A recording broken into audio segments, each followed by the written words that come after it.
Setelah kita memahami pengertian dasar dari pin bar itu, tentu sekarang kita akan menggunakannya untuk melakukan transaksi. Nah, yang penting dalam kita memahami pin bar itu adalah kecenderungan.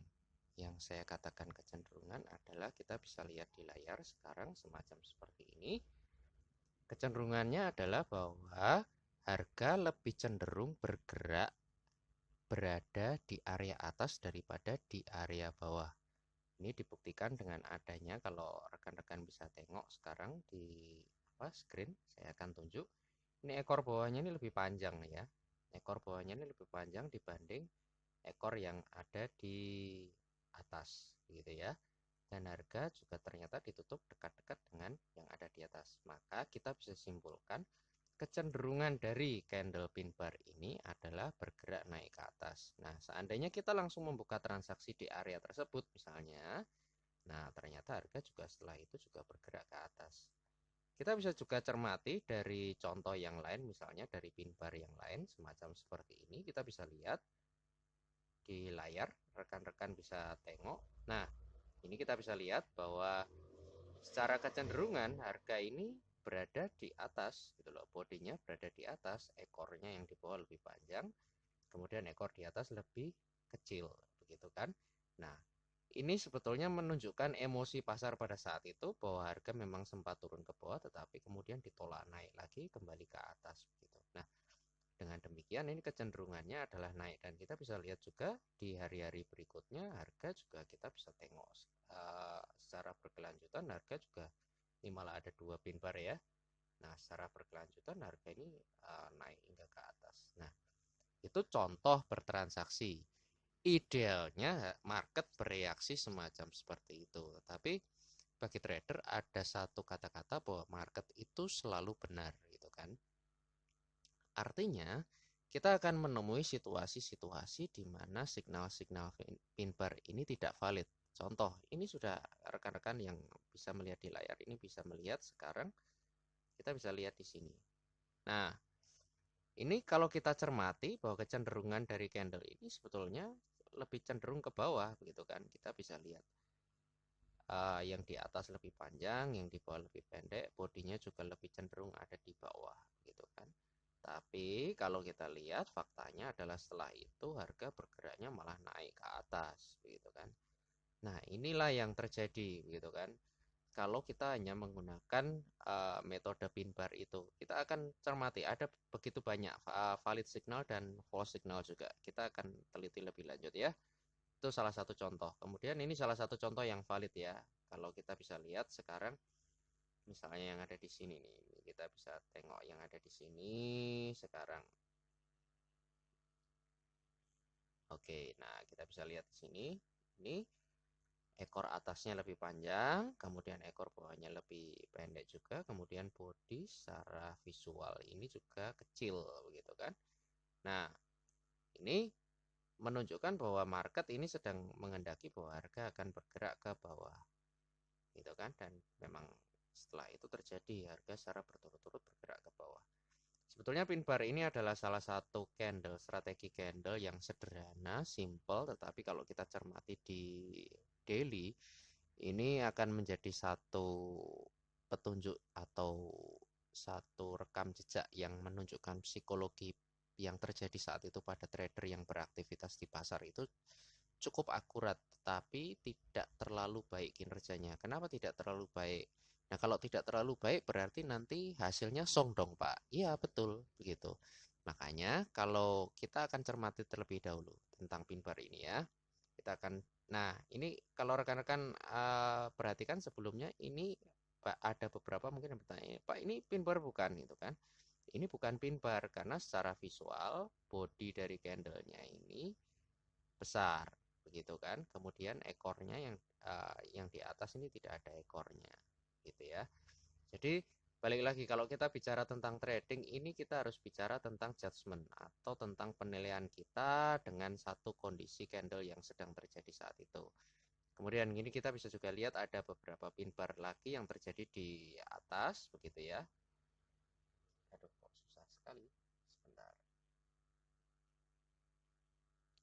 ini kita bisa cermati ini juga pin bar. Nah, setelah itu harga masih sedikit bergerak ke atas, tetapi di atas terjadi pin bar yang berkebalikan, begitu kan.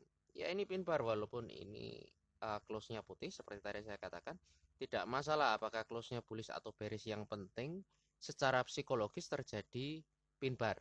Nah, pin bar itu mau bullish pin bar, bearish pin bar, kita sudah tidak usah permasalahkan di close lebih tinggi atau di close lebih rendah, tetapi yang jelas sempat mencapai titik tertinggi, titik terendahnya kecil, tetapi harga di reject dan malah close mendekati titik pembukaan yang ada di sini. Nah, ini setelah terjadi pin bar bullish, kalau rekan-rekan bisa amati begitu ya, di candle sebelumnya itu kan ada pin bar bullish ya. Nah, misalnya ini kan pin bar bullish nih, ini kan pin bar bullish atau memberi tanda bahwa harga akan bergerak ke atas.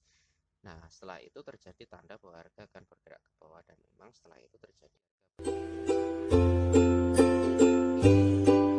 cara yang bagus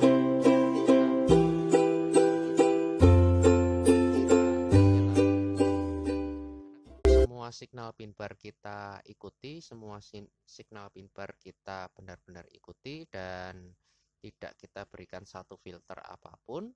Tentunya ini akan menjadi satu hal yang menyesatkan, terutama buat rekan-rekan yang mungkin masih terbawa habit lama trading untuk gagal kaya dengan cara trading tanpa stop loss, begitu kan, dan tidak tahu kapan harus berhenti trading, gitu kan.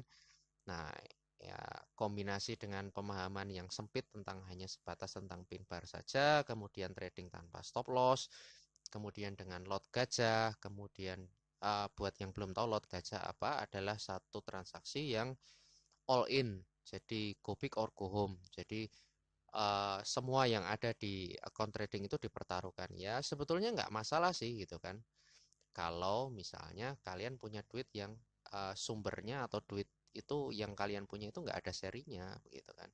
Tapi kalau dengan orang yang kapitalnya pas-pasan, ya cara trading semacam seperti itu adalah cara cepat dan cara mujarab untuk trading sehingga menjadi gagal kaya, rumus trading untuk gagal kaya. Nah, kalau kita cermati juga pin bar ini kalau diikuti secara membuta dan tanpa adanya filter, kita bisa terjebak pada satu situasi-situasi tertentu di mana kita bisa menjadi itu tadi, menjadi korban dari di mana kita trading gagal kaya. Misal kalau kita mau cermati lagi, ini ada pin bar ya, pin bar bearish dong gitu kan, karena ditekan begitu secara candle dia juga kecil begitu, bodinya kecil, ekornya panjang, tetapi ternyata harganya masih naik. Ini kan pin bar bearish ini. Nah, setelah itu muncul pin bar bullish. Nah, kalau yang sudah terlanjur lot gajah, wah keringatnya sebesar butir-butir jagung gitu kan. Bingung, panik gitu kan. Apalagi nggak pakai stop loss, terus locking. Nanti kalau sudah locking sampai di atas, bingung. Nah, itulah cara cepat untuk gagal kaya dalam trading.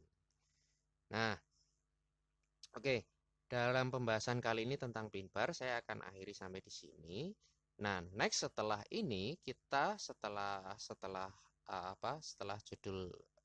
setelah video ini kita akan bahas gimana caranya supaya pin bar itu bisa efektif kita gunakan dan kita benar-benar tahu gitu loh bagaimana caranya supaya kita nggak terjebak dalam situasi-situasi semacam seperti itu. Oke ya, buat rekan-rekan yang sudah mampir di sini, yang sudah melihat, kalian nggak salah channel kok sebetulnya. Kalian nggak salah tempat, kalian hadir ada di sini gitu kan. Yang kalian salah adalah kalian tidak menyalakan lonceng, tidak follow, tidak subscribe, sehingga ketika kita membahas bagaimana cara mengantisipasi hal-hal semacam seperti ini yang sudah kita terangkan di video kali ini, yang sudah saya terangkan di video kali ini, kalian ketinggalan karena kalian tidak subscribe, tidak follow, dan kemudian juga tidak tekan tombol lonceng sehingga kalian tidak mendapat notifikasi. So, stay tune di channel ini. Jangan lupa setiap kali kita ada pembahasan pasti ada sesuatu yang baru yang bisa rekan trader petik. Terima kasih semuanya. Bye bye.